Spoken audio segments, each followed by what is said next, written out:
Assalamualaikum warahmatullahi wabarakatuh. Perkenalkan, saya Siti Nurhalimah. Dan saya Tamim Alwani. Perkenalkan, kami dari kelompok 5.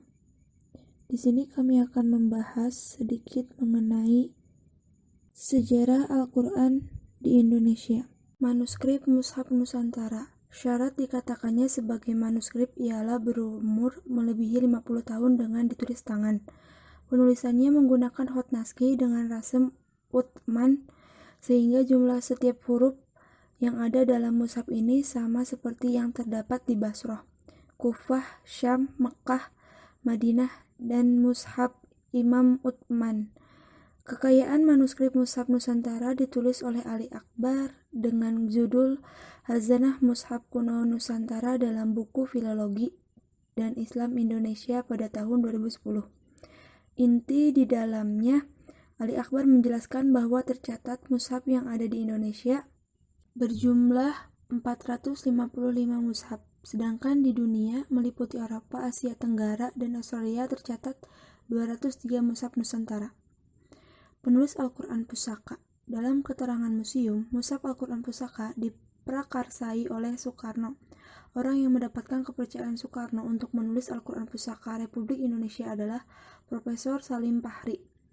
Karena latar pendidikan dan pengalamannya, Salim Fahri mulai belajar menulis indah atau khot di kampung halamannya. Kemudian melanjutkannya di Mesir atas beasiswa. Ia belajar di Madrasah Tahsin Al-Khutut Al-Arabiyah dan lulus pada tahun 1930. Melanjutkan di Tahzib Al-Khutut pada tahun 1932 dan mendapatkan ijazah dari Al-Azhar dan Darul Ulum. Menguasai hotnaski, Thulus, Farisi, Diwani, Kufi, dan Riki. Juga belajar melukis, mengukir, memberi cat dengan air emas, perak, dan ragam cat. Ia melanjutkan pendidikan di Masjidil Haram pada Syekh Ali Maliki, Syekh Jamal Maliki, Syekh Said Yamani, Syekh Hasan Yamani, Syekh Abdul Qadir Man, dan lain-lain. Akhirnya Salim mengerjakannya mulai dari tahun 1954 selama 6 tahun di kantor Jawata Peneranan Agama Pusat di Jalan Cemara nomor 242 Jakarta. Sempat dipindahkan ke Jalan Keramat Raya nomor 85, terakhir di kediaman Salim Fahri. Ia juga dibantu oleh Haji Muhammad Yashim Palembang dan Haji Yahya. Sejarah penulisan Al-Quran Pusaka pernah dicatat oleh Abu Bakar Aceh pada tahun 1952 dengan penjelasan yang singkat dan tidak sampai membahas peresmian pada tahun 1960. Tulisan itu menjelaskan bahwa mushaf Pusaka lahir sebagai tanda perjuangan bangsa Indonesia melawan kolonial yang melakukan penyerangan kembali di beberapa wilayah Indonesia. Al-Quran Pusaka ini dikuratori oleh Khotot Kiai Haji Abdul Razak Muhili, sedangkan penyimpanannya selalu berpindah-pindah dari Istana Negara, Masjid Baitur Rahim, Istana Negara, hingga ke Bait Al-Quran. Kemudian pada tahun 1997, setelah peresmian Bait Al-Quran dan Museum Istiqlal, mushaf ini turut dipindahkan. Sekarang kondisi mushaf ini disimpan secara terpisah menjadi 3 jilid, yang masing-masing memuat 10 juz, karena alasan keamanan. Jilid pertama di lobi museum dilindungi dengan kaca, jilid kedua dan ketiga di ruang penyimpanan lantai 2. Autentisitas penulisan Al-Quran Pusaka. Mushaf ini ditulis oleh Profesor Dr. Andes Haji Salim Fahri, Guru Besar IAIN Jakarta, jenis mushaf sudut. Ukuran teks 50 x 80 cm. Penulisan mushaf ini diprakarsai oleh Bung Karno dengan kurator Khotot Kiai Haji Abdul Razak Muhili. Penulisannya dimulai pada 24 Juli 1948, 17 Ramadan 1367 Hijriah, dan selesai pada 15 Maret 1950 Huruf Ba sebagai huruf pertama basmalah ditulis oleh Bung Karno dan Sin sebagai huruf terakhir pada surat An-Nas digoreskan oleh Bung Hatta. Pada tahun 1365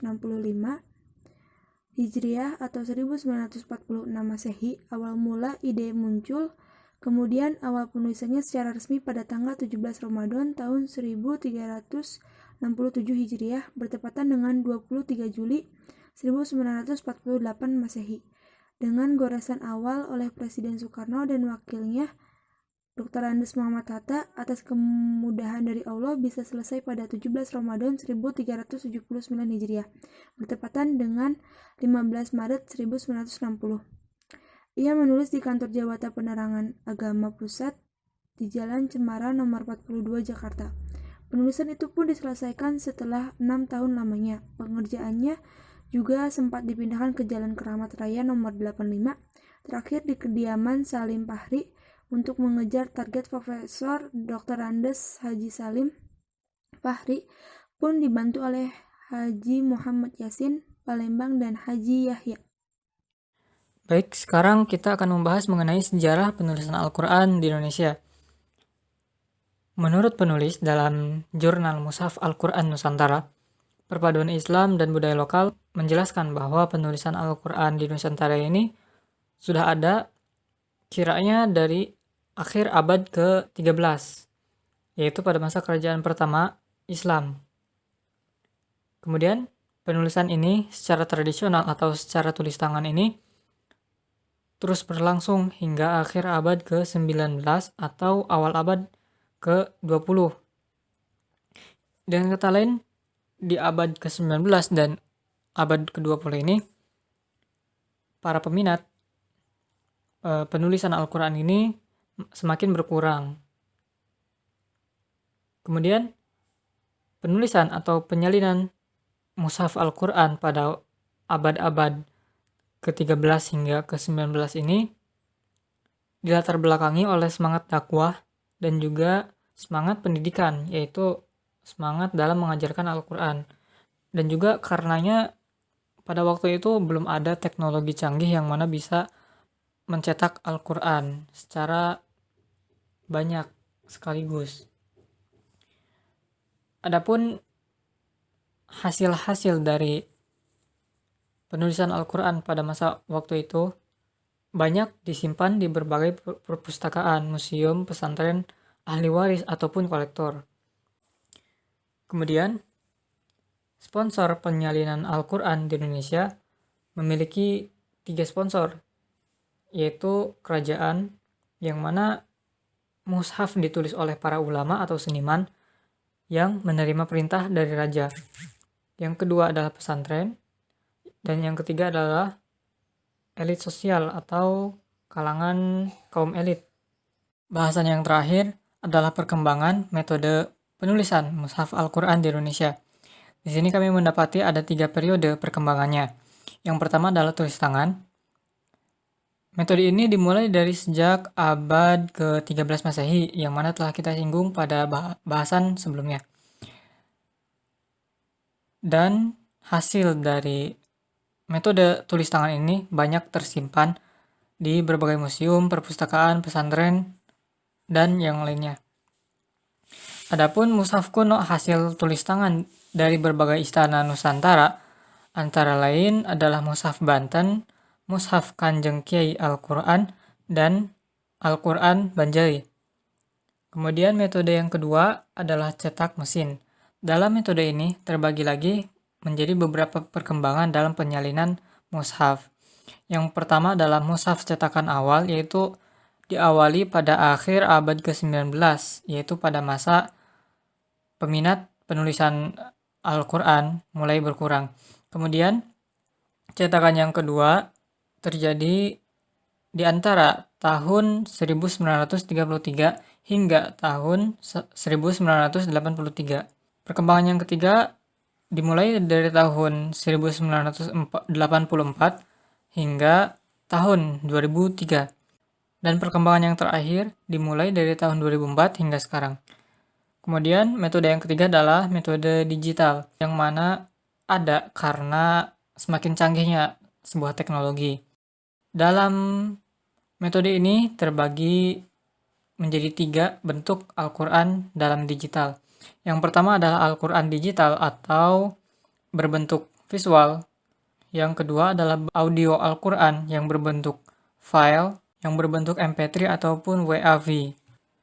Kemudian bentuk yang terakhir adalah Al-Quran in Microsoft, yaitu salah satu bentuk dari visual audio. Mungkin cukup sekian yang bisa kami bahas. Kurang lebihnya kami mohon maaf.